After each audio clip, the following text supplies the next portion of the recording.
hasn't questioned. Moving on.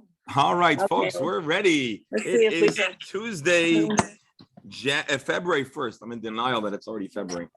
But it's February 1st. It's a Tuesday. And we're getting to the important and interesting part of the book of Samuel. Just a little bit of an introduction and a preamble before the recording. I just want to reiterate for the record, today we're celebrating Lynn's birthday.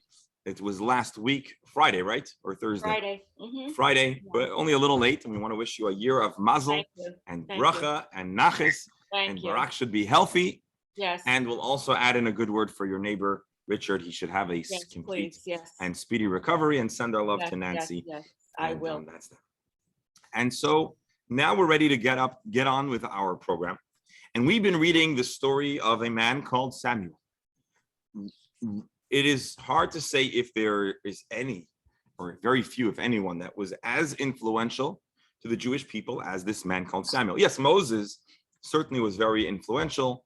And there were other important figures, King David, but it is hard to emphasize the significance of Samuel. Samuel was not only an important leader and a moral compass and a military leader for the Jewish people, but he also ushers in a new era for the Jewish people, an era we might describe as the era of the Jewish monarchy. Judaism, Bible includes, and you may recall we discussed, the framework and the program for a Jewish monarch, a Jewish king. Yet, for the first several hundred years after the Jews arrived to Israel, there is no monarchy. The form of leadership here is described as shoftim, judges. It was a little less formal, and it was a little more flexible and tentative. And the Hebrew words used, ish hayashar be'einav taseh, folks would just do whatever they thought. There was a degree of anarchy.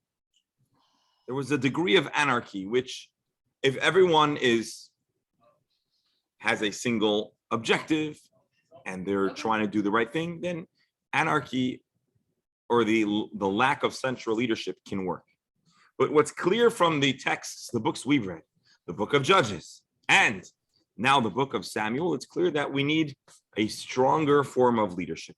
However, shockingly, the way this monarchy unfolds, it starts by an initiation and request of the people, is not immediately embraced as a positive one. But let us take a look at the book of Samuel, and we'll see the story in real time. This is the book of Samuel, chapter 8. We may have taken a peek at a few of the texts, but let's start from the top. And we're going to see the story. Before we start, they say history does not repeat itself, but it sure does rhyme. Have you heard that? And we know we're not going to take that detour now, but if we wanted, or when we want, we could take a detour and discuss how, as much as current events seem to be unpredictable and shocking and sometimes happy and sometimes disturbing, and we can't say that the exact events occurred previously, but if we study history enough, we'll find that there are many elements that seem familiar, the good, the bad, the ugly. And so we find in the story of Samuel a little bit of a poetic repetition of the events that usher Samuel himself into leadership. Because what causes Samuel to be the great leader that he was? What catapults him into a leadership position? It's the moral failures of his mentor's children, who could have otherwise been his successors. You may recall, Eli, the high priest, Samuel's mentor, has two sons, Pinchas, Chofni. They were bad people. They abused their power. They took advantage of innocent, good people. And as a result, they all die on the same day. And that's really where Samuel is launched into leadership. Now, Samuel doesn't have quite the same fate, but as we'll see, his children too were somewhat disappointing. He didn't have perfect naches. And it's a reminder that sometimes even wonderful, good people can be disappointed by their children. Not always, but it could happen. And that's what happens, unfortunately. It happens a lot. Yeah. It happens a lot. Good people And kids have their own way, their own road, their own journey. Right. Sometimes parents are happy with it, sometimes they're not. Sometimes in due course, we are able to come to terms, and sometimes we can't. And that is the story of Samuel. Chapter 8. When Samuel grew old, he appointed his sons judges over Israel. So Samuel wants his children to succeed him. And, it's reasonable. Samuel is a person of moral courage and wisdom. He's educated his children, and he's hoping that his kids are going to follow in his ways. It's a reasonable thing for Samuel to do. The name of his firstborn son was Joel. Have you ever heard of the Jewish name Joel? Yes, Well, of course. This may be the earliest biblical reference to the name Joel. It's not the last time we hear of someone called Joel. In Hebrew, Yoel, but it is certainly, I believe it is the first. The second son's name was Aviyah. They sat as judges in Beersheba, and so they were judges in Beersheba. For those of you that have a basic vision or picture of the map of Israel, so we have where most of our story has been taking place: Jerusalem, Hebron, the coast. It's more what we call today the Merkaz, the center of Israel. But their initial posting is in Beersheba, which is towards the south. And of course, we know Jews live in the south as well as in the north. And what happens next is disappointing but not surprising. His sons did not follow his ways. They were bent on gain. They accepted bribes, and they subverted justice. They allowed people to bribe them. And as a result of accepting bribery, their verdicts were automatically suspect. Even if they were not trying to be corrupt, even if they were just trying to support their staff, as the Talmud makes the case, all they did was they tried to make sure that their staff were well funded and appreciated. It doesn't matter. The appearance, and I think this is a concept in the American judicial system as well. Joy, I hope you'll chime in. It's not just that we want to avoid corruption. We even want to avoid the appearance of corruption. Joy, does that sound accurate? Mm-hmm. Absolutely. Absolutely. And so even if what they did was theoretically defensible, it does not matter. If the impression is that they are corrupt, if the impression is all you need to do is bribe the judge and get your way, we are already in terrible trouble, and society can and will suffer as a result. And that's what happened here. And so what happens next is the elders of Israel take matters into their own hands. All the elders, well, not quite. All the elders of Israel assembled, and they gather and visit Samuel at Ramah. Ramah is where Samuel's office was located. They say to him, Samuel, with all the respect, they're not being disrespectful here. You've grown old. You're about, which they're basically saying eventually your term of leadership is going to end. And your sons have not followed your ways. They are not good candidates to take your place. But Samuel, who has a very strong central role in Jewish leadership, needs a successor. Therefore, they ask, appoint a king for us to govern us like all other nations. We need to establish a monarchy. We need to establish a strong system where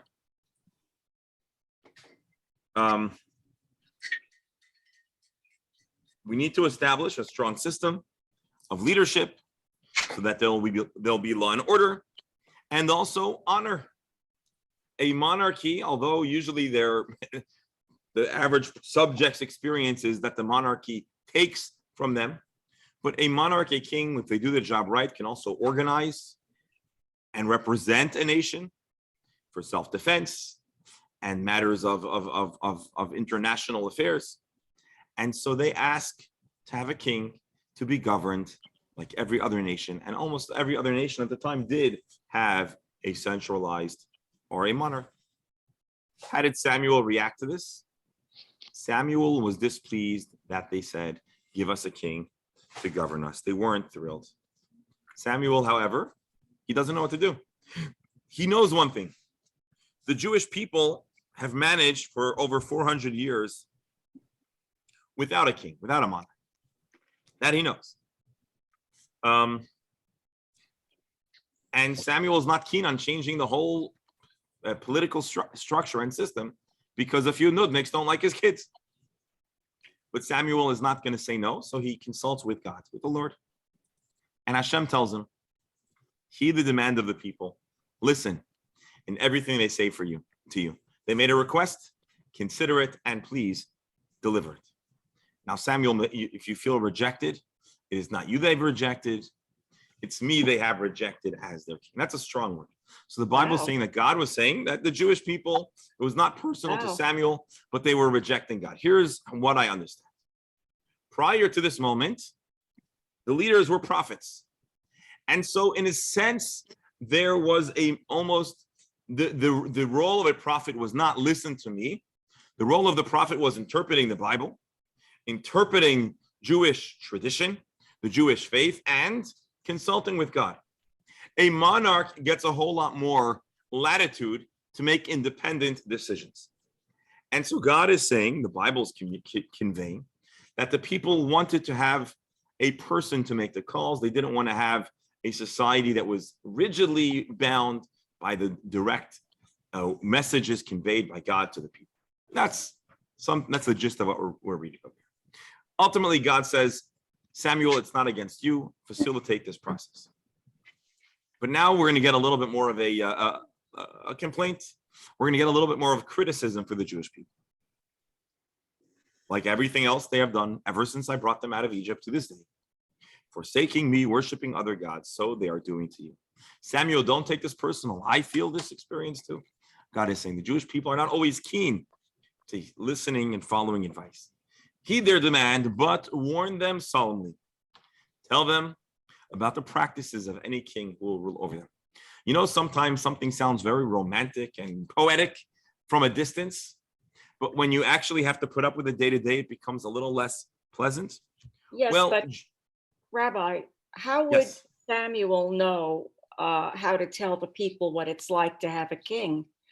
I mean, does he have that experience to? He doesn't have the experience, but he knows what kingship, he knows what monarchy means. Okay. And also there are the Bible, here's the complicated thing. The Bible discusses what Jewish monarchy could look like. Mm-hmm. And so the notion, the idea exists. It just wasn't implemented. I see. Okay. Mm-hmm. And so to be a king, there needs to be a strong authority. Mm-hmm.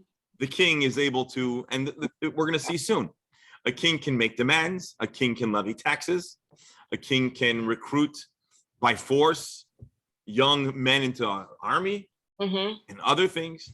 And so the Jewish people are thinking, oh, it sounds so romantic. It's so wonderful. Imagine we'll have this glorious person to represent us. It sounds exciting. And then you consider the costs involved. And you say, and then you need to make another decision. It's kind of like all of the condos that they want to do an assessment to, to upgrade some kind of visual or aesthetic component. It sounds wonderful until you get the bill.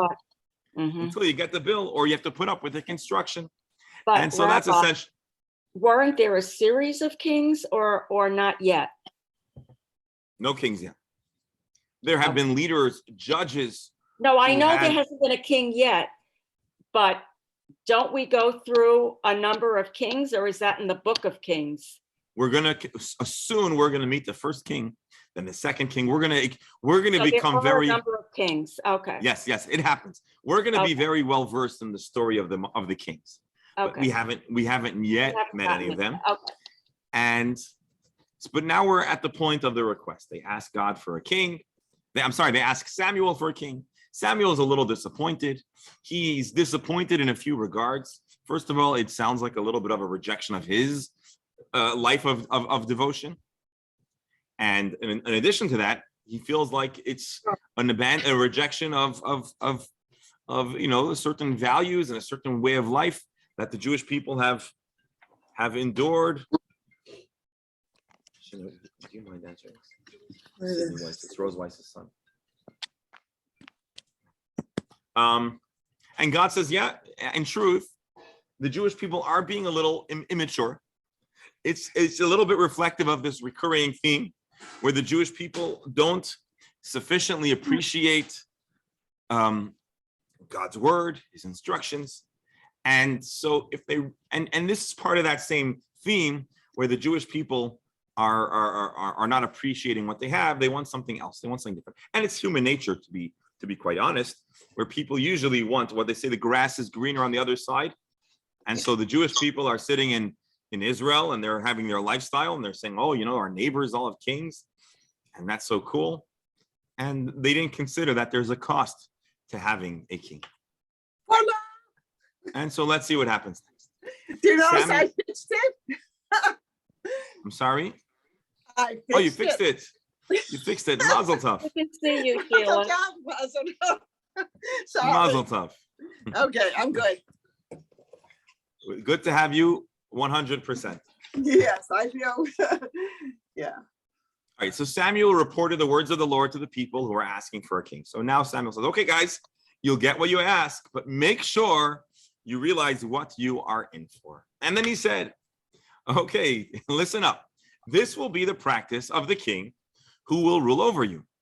Let me introduce you to what a monarchy is going to mean. He'll take your sons, appoint them as his charioteers and his horsemen. He's not going to ask, he's not going to recruit. He's going to draft into his service warriors to run his chariots and be his horsemen. They'll serve as outrunners for his chariots, while people running in front of him. He'll appoint them as his chiefs of thousands and of fifties. These are different military positions. Or even less glorious, they'll have to plow his fields, reap his harvest. If you're a king and the king has vast estates, who's going to manage his estates? Local subjects that are essentially recruited or forced into this service. Mm-hmm. He's going to have young men of your children be his weapon makers, the construction, the engineers who will construct his chariots. Oh, you don't get a king with horses and an army and riches without producing those riches. And who's going to produce it? You, and not quite the way you want. He'll take your daughters into service as well to do what was common in that age: perfumers, cooks, bakers. He'll take your sons, he'll take your daughters, he'll seize your assets, he'll seize your best fields, vineyards, olive groves. He'll give them to his people. Aye. Then on top of that, he'll take 1/10 of your grain and your wine, give it to his staff, eunuchs and his courtiers. He'll take your male and female slaves, your choice young men, your asses, and put them to work for him. This is not going to be fun. No. And this is what a monarch, this is what a king meant for most of human existence. And obviously here, Samuel is not trying to make it sound appealing. He's telling them all of the downsides. He'll take 1/10 of your flocks. You'll become essentially his slaves. A slave has no freedom. Well, if you're the subject of a king, you have no freedom. Why? What does it mean you have no freedom? Well, at any given moment, the king can stop by and take everything you own. And with the authority of the king, it's his. And the day will come, and this is a powerful line. Joy, this is chapter 8, verse 18. The day will come when you'll cry out, because the king whom you yourself have chosen, because of the king who you've chosen, and the Lord will not answer you on that day. The Lord's going to say, you guys chose it. You chose, you signed up. Now deal with the consequences. Lie in it. Right. Exactly. And so what do you think? The thing is, though, Rabbi, they just got out of slavery. Now they're going to go back. This is like almost going back into slavery if they have. In a way, yes. They're losing their freedom. Yes. They're losing their freedom. Or I should say, they're giving up a degree of their freedom. Right. Because, let's we could argue the opposite side of the coin. They're saying, listen, we're being threatened by raiding parties and enemies, and we still have the threat of being seized into slavery by an enemy. So they're saying, well, maybe they're saying we'd rather make the sacrifice with the realization that we're going to lose a little bit of our freedom and our assets to the king, but at least we'll be a stronger society, and collectively we'll be stronger and better protected, better represented. And so that's probably what they were considering. Mhm. But it is correct to say that Samuel's warning them, you're going to be giving up a certain amount of your freedom. And remember, you give away power. Maybe the person today that you're hiring or giving this, delegating this power to is a good person or your friend. But you know what? One day there's going to be another king who is not. Mhm. And this is one of the ironies of contemporary politics as well. We know in America, it's more or less a two-party system. And every party, when they're in power, want to make certain rules or laws that benefit them. But the wiser folks with a longer vision realize whatever rule you make that benefits you in the moment will one day benefit the opposition. And so you need to consider the long-term effects of any change or any rule or authority that is delegated or seized. And so this is the sober warning Samuel gives the people, and these are the elders. These are people that are wise, and they have the ability to represent the folks, but the people are pretty insistent.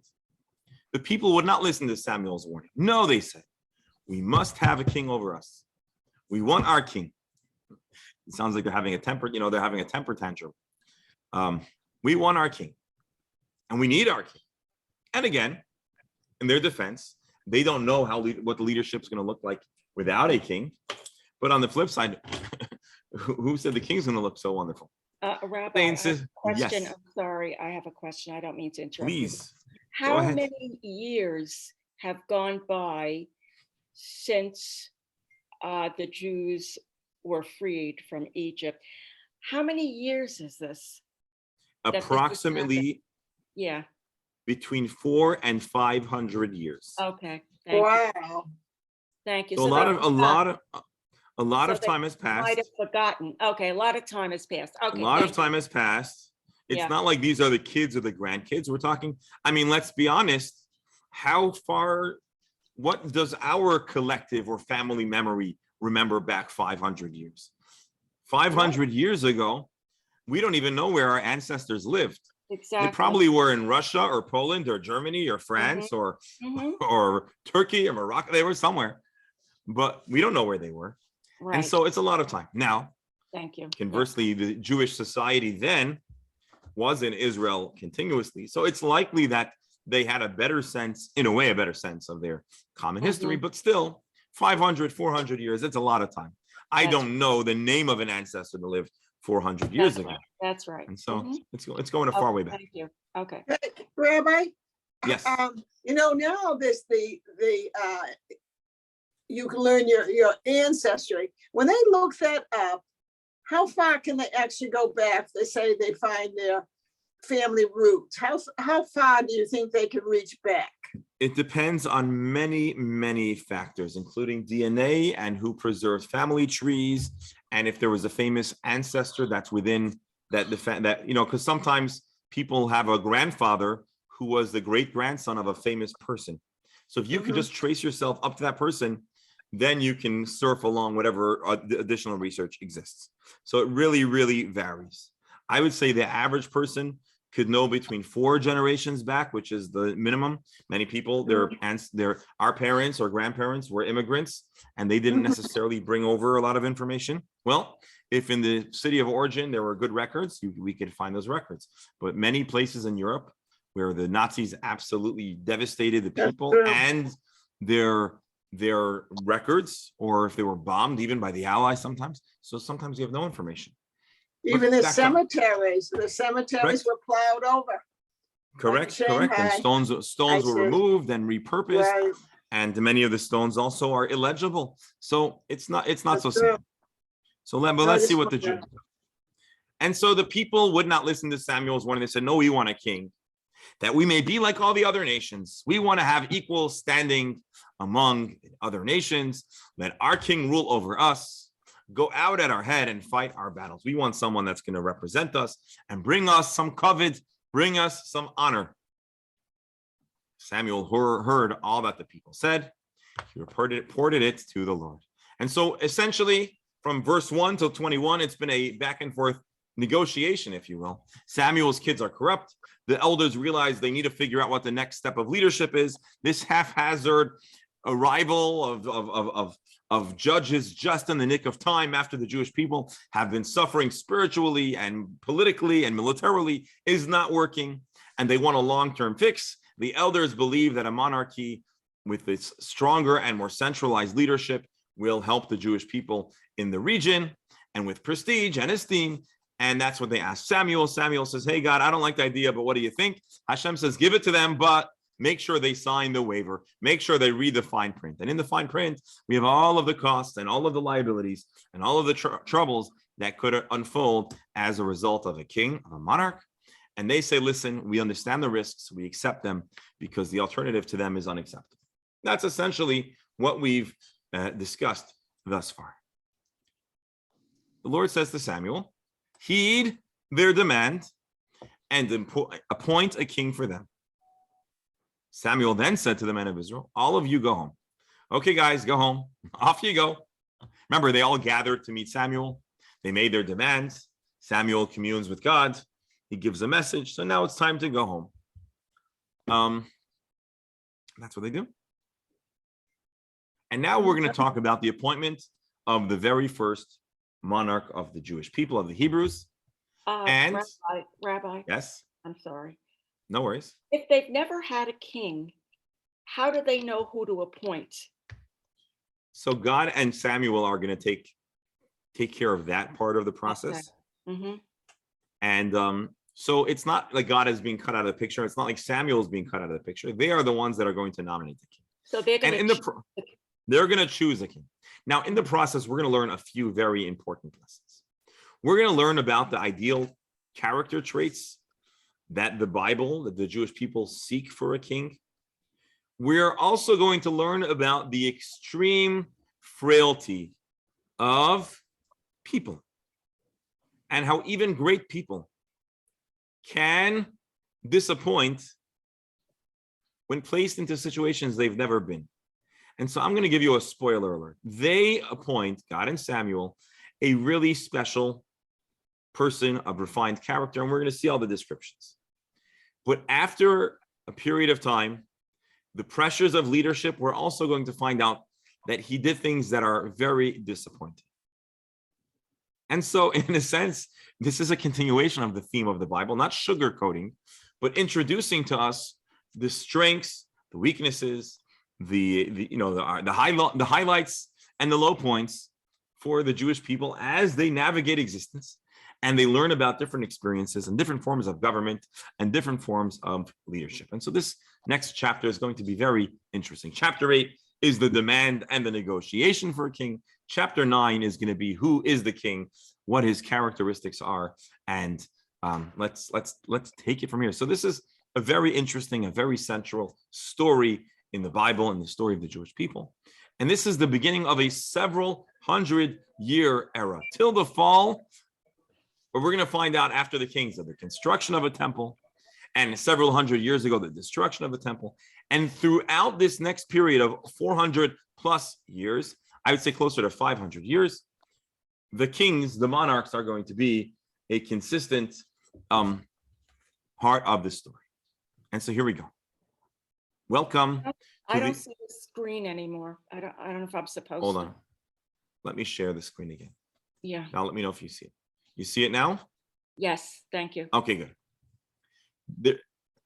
Let me ask you just one more question. Who remembers there was a civil war a few chapters ago in the book of Judges? Do you remember who the losing team in that civil war was? I'll tell you, it was the tribe of Benjamin. And just a few hundred Benjaminites survive that civil war. The tribe of Benjamin is severely downsized. And do you know what that means? I'll tell you something interesting. We know that when the Jewish people inhabit the land of Israel, it's divided by tribal territory. Now, what happens if suddenly a large number of the tribal members disappear? Ironically, for the survivors, it means there's more land to be spread among less individuals. And the tribe of Benjamin was in a prime territory in the center of the land of Israel. Really in the center, if you recall long ago, we looked at the map, and Benjamin and Judah kind of interlock around the center of Israel, Jerusalem, Hebron, etc. So this is in a very central and important place in Israel. And this is one of the descendants of the survivors of that civil war. It was a few hundred years prior, but it might explain a little bit of why there's such affluence in this family. There was a man of Benjamin whose name was Kish, son of Abiel, son of Seror, son of Bechoroth, son of Afiach, a Benjaminite, a man of substance. The Hebrew, Gibor Chayil, a serious warrior, a man of valor, a special, honorable person. The man of Benjamin, whose dad was called Kish, son of Abiel, etc., etc. He had a son whose name was Saul. So Kish had a son named Saul, an excellent young man. No one among the Israelites was more handsome than he. He was a head taller than any of the people. So the first thing we're told about this young man is that he was physically imposing and impressive, good looking, and he presented well. The commentators all rush to tell us not only was he good looking, but he was of a refined character. His height was not just physical, but his goodness causes him to stick out the way a tall person sticks out among their peers.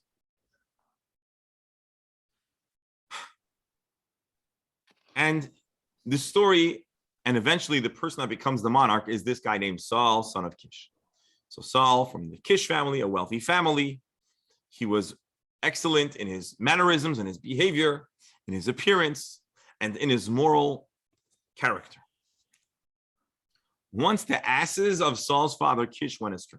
Now realize in those days, folks were farmers, either in the agriculture or livestock or trade, or a combination of a few. And so Saul's father Kish was a wealthy man, and one of the donkeys, one of the asses, go astray. And so Kish asks his son, take one of the servants, and go look for our missing donkey. And Saul now ends up on a chase. He passed into the hill country of Ephraim, again, Benjamin. He passes into a region of Ephraim. He goes into a district called Shalisha, but they cannot find the donkey. They pass through Shalim, but the donkey wasn't there. They traverse the entire territory of Benjamin. They're looking high and low for this missing donkey. Apparently it wasn't a donkey, it was donkeys. Atonot. It looks like, I don't know if donkeys have a herd, but it looks like a whole pack of donkeys are missing. And they must have been of important value and worthy of expending resources to find them. And so we have now Saul on a wild donkey chase looking for his missing donkeys, and he's covering a lot of ground, the whole territory of Benjamin and the territory of Ephraim, and they're nowhere to be found.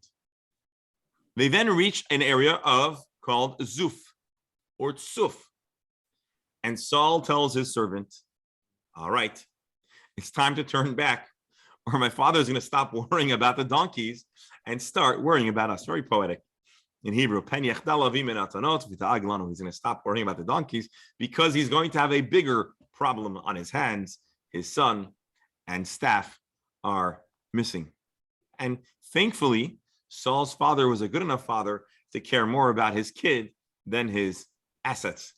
Mm-hmm. He cared more about his kid than his ass. Yes. Right. But before they go home, the servant says, I have an idea. let's try one more thing. There is a man of God in that town. A man is highly esteemed. Excuse me. Everything that he says comes true. This is Samuel.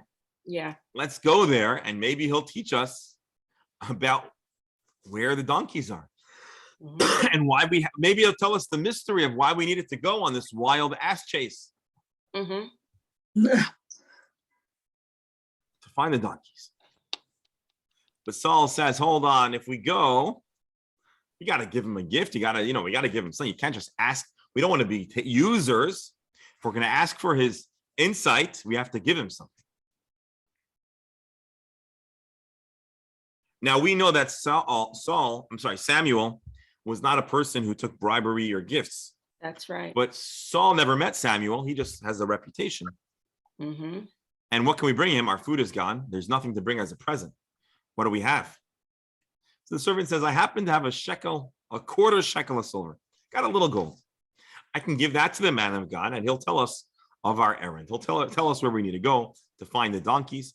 Apparently, we can infer that a donkey and several donkeys was a lot more valuable than a little silver. Formerly, this is an interesting verse. In Israel, when a man would go to inquire of God, he would say, come, let us talk to the seer, to the prophet. For the prophets of today used to be called seers. Now, this is a funny verse in English, but it works in Hebrew because the way the conversation is recorded is let us talk to the ro'eh. Anyone that knows Hebrew, ro'eh means to see. Ha-ro'eh means the guy who sees, a seer. And so what later in the later biblical period is referred to as a navi, a prophet, was once called a ro'eh. And so this verse doesn't sound important in the English, but in the Hebrew, it's important to establish that the title of ro'eh and the title of navi is essentially synonymous. Interesting verse. So Saul tells the servant, great idea, let's go. And so they went to the town of the man of God. Excuse me. As they were climbing the ascent to the town was on top of a hill, they met some girls coming out to draw water. And so now Saul and his servant asked the girls, is the seer in town? Is the prophet here? Mm-hmm. And they said, he is up here ahead of you. Hurry, he just arrived in town. And the people have a sacrifice at the shrine today.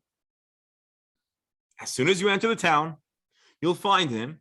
Before he goes up to the shrine to eat, the people will not eat until he comes, for he must first bless the sacrifice. Only then the guests will eat. Go up at once, for you'll find him right away. They're offering a lot of information here. They're being very gracious and helpful. One of the commentaries says, usually the question of is the seer in, what would the answer be? The answer is yes. Instead, they give a very lengthy response. Yes, hurry, go, and they give him instructions. And so some of the commentaries say Saul was of such striking appearance. If everyone wanted to hold him in conversation as long as possible, he had this magnetic personality, and they wanted to be in his presence. And so this, according to some commentaries, is a subtle way of communicating what a impressive person Saul was. And so Saul and his buddy and his companion and his servant go up to town. And as they're entering the town, Saul comes towards them on his way to the shrine. So now Saul and Samuel are going to meet for the very first time. The young, striking, handsome, tall, morally elevated person, Saul is going to meet Samuel.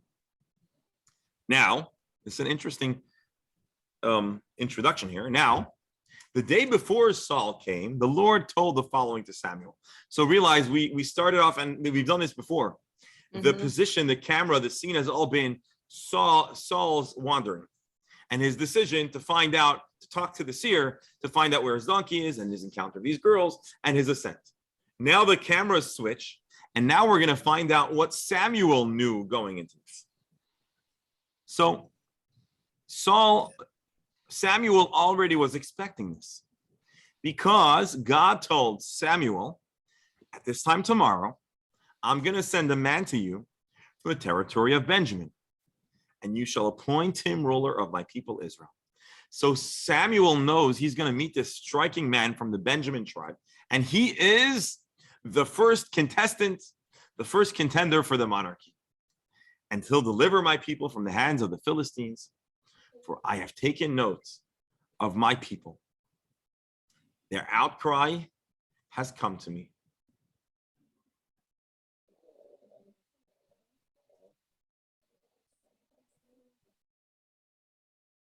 And so God gave Samuel a tip off, a heads up. FYI, tomorrow he sent him a broadcast. Tomorrow you're going to meet the man who's going to be the future king of the people. Wow, what an interesting way for this meeting to be manufactured. Mm-hmm. As soon as Samuel saw Saul, the Lord tells him, this is the man I told you would govern my people. Saul approached Samuel inside the gate. So Saul is now inside the city, and Samuel rushes to meet him. And he says to him, Saul approached Samuel. So again, the guy who's from the Benjaminite, who's on a hunt for his missing donkeys, approaches the big prophet and says, tell me, please, where is the house of the seer? Isn't this funny? In ancient times, you didn't know you didn't have pictures, so you wouldn't know what the prophet who he was hoping to see looked like. And so he approaches the prophet himself saying, hey, can you send me to the house of the prophet? By the way, in more recent times, this was a problem as well. You had certain famous Jewish superstars, great rabbis, who would travel from Israel to Europe and Asia to different communities to raise funds for the Jewish community and to teach and a lot of times, usually no one knew what they looked like. And so they were imposters who would claim to be the great rabbi. And really there were some, yokel with a little makeup and pretending to be these great people. Today, this would be hard. It's hard to impersonate someone. But in those days, it wasn't hard at all. And so Saul asks Samuel, where is the prophet? Where is the seer? And Samuel answers Saul, I am the seer. It's me you're looking for. Go up ahead of me to the shrine, for you will eat with me today. You think you're just going to ask me a momentary question? We have a lunch date that's been long, that God set up for us. Maybe it was a dinner date. I don't know. And in the morning, I'll let you know after telling you whatever may be on your mind. So basically, Samuel tells Saul, we've got a lot to talk about. Your life's going to change forever. Well, he doesn't tell him that, but we have a lot to talk about. As for your asses that strayed 3 days ago, do not concern yourself about them. They've been found. And for whom is all of Israel yearning, if not for you and your ancestral house? So without telling him exactly what's up, he gives him a clue. Big stuff's about to go down. But he's a seer. He knows that the donkeys have been found, and he tells him there's a lot to happen. Saul doesn't know exactly what he's saying, but he understands that something's up. And so Saul immediately responds, and from here we see he was also a humble person. Yes. I'm only a Benjaminite from the smallest of the tribes of Israel. My clan is the least of all the clans of the tribe of the Benjamite. I come from the least significant tribe, and I come from the minor junior clan of that tribe. Why do you say such things to me? The prophet tells him all of Israel is yearning for you. They're chalashing, they're dying for you. And Saul's like, what are you talking about? I'm a nobody. I'm the nobody of team nobody. It's a very humble thing to say, to not understand why greatness may come from him. And again, why are they the smallest tribe? Because only a few hundred years ago, almost their entire tribe was wiped out. Wiped out, yeah. And so there was probably some awkward history too. He's like, what do I have to do with this? Samuel doesn't answer. He took Saul and his servant, brought them into the hall, and seats them at the head of the guests, who numbered about 30. So he was a wandering, dusty kid, thinking he's going to find his donkey. He wanders into a celebration, and before he knows what's happening, he's sitting at the head of the table. Wow. There should be a movie about this, right? Yeah. And there probably are movies, but Samuel says to the cook, bring the portion which I gave you and told you to set aside. So Samuel knew Saul was going to come, and he already had a plate waiting for Saul. The cook lifted up the thigh.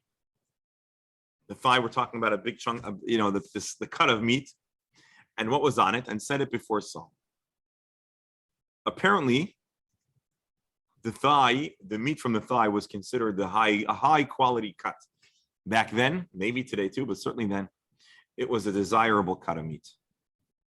And Samuel says, what has been reserved is set before you, eat. It has been kept for you for this occasion, when I said I was inviting the people. So Saul ate with Samuel that day. So basically, Samuel is telling Saul, Samuel the prophet is telling Saul, the future king, we knew you were coming. We already prepared for you. This must have been a really strange experience for Saul to experience. He just thought he was looking for a donkey, and all of a sudden, his life has changed forever. Yeah. And then they descended from the shrine to the town, and Samuel talked with Saul on the roof. What did they talk about? He taught him about Jewish values and priorities and Jewish faith and other important lessons that a king must have and be secure of before being anointed as a king, installed as a king. Early at the break of day, Samuel called to Saul on the roof. He said, get up, I'll send you off. Very abrupt. Saul arose, and the two of them, Samuel and he, went inside. As they were talking, towards the end of the town, Samuel tells Saul, tell the servant to walk ahead of us. And he walked ahead, but you stop here a moment. I will make known to you the word of God. So what happens is Samuel, the prophet, tells Saul, the young man, there is a message incoming from God. Tell your servant to move ahead, and I'm going to tell you what you got to know. We're almost out of time, but there's a lot of suspense here. So let's continue for at least the next 5 minutes. So we've read about the young man Saul, his quest for his donkeys, his meeting Samuel. Samuel was anticipating him, and they spent a lot of quality time. And now, quietly, almost no one's around, Samuel says, we're about to do something very important. Samuel took a flask of oil out of his pocket. Okay, it doesn't say pocket. Poured some on Saul's head, kissed him, and said, the Lord herewith anoints you ruler over his people. Hey, Saul, before you go, one more thing. Oh, you're my now the God. king. You've been anointed by God. God chose you. That's pretty big. Yeah. That's pretty big. And then Samuel says, okay, when you leave me today, you'll meet two people near the tomb of Rachel in the territory of Benjamin. Anyone been to the tomb of Rachel in Bethlehem? Let's see. Rachel, yeah. Rachel. Rachel, yeah. So when you go home, you'll meet two people. They'll tell you that the asses you set out to look for have been found, and that your father stopped being worried about the asses and he's worried about you. Basically, Samuel is proving that he is really qualified to speak on behalf of the Lord, in behalf of God, by also verifying all different kinds of information that would otherwise not be possible for him to know. And indeed, you were worried that your father is going to be worried about you. Well, that's what happened. Your father is no longer worried about the donkeys. Now he's worried about you. And you'll pass on from there until you come to the tavern of Tabor. There you'll be met by three men making a pilgrimage to God at Bethel. One will be carrying 3 kids, another 3 loaves of bread, and a third a jar of wine. They'll greet you and offer you 2 loaves of bread. You should accept it. After that, you should go on to the hill of God where the Philistine perfect resides. You'll enter town and you'll encounter a band of prophets coming from the. This is very, maybe we're going too fast. This is a lot of confusing details here. So you're gonna go on a road, you're gonna meet some people, they have your donkey, you'll continue traveling, and you'll meet people carrying bread and wine and meat. They'll offer you bread, accept it, and then you should continue to a place called Givat Elokim, the hill of God, or alternatively Gibeah. And I don't understand where the Philistine, I don't get that part. all right, so this is actually, because that's our challenge with the translation. There was a structure constructed by the Philistines when they ruled Gibeah. It was the place where the Philistine ruler lived. Now it was in Jewish hands. Oh, You're gonna meet a bunch of prophets, because in those days there was a whole society of people who aspired to be prophets, and they were engaged in this more spiritual lifestyle. There was a lot of music involved, and you'll meet them with different kinds of instruments, and they'll be speaking prophecy. They'll be prophesizing. The Spirit of the Lord will grip you, and you will speak in prophecy along with them, and you'll become another man. You're going to have a strange prophetic, what's the word? encounter. Outer encounter. You're going to have some kind of prophetic, out-of-body, mystical experience that you don't know what happens. And these are all signs that Samuel is giving the future king so that he'll believe in himself, and he'll believe that God has actually appointed him. When these signs happen to you, and when the occasion arises, you'll know that God is with you. And so he's getting a spiritual soul makeover. He's going to experience prophecy for the first time. He's going to become a changed man. Mm-hmm. Then you're to go down to Gilgal ahead of me, and I'll come down to you to present offerings and offerings of well-being. Wait 7 days until I come, and I'll instruct you what to do.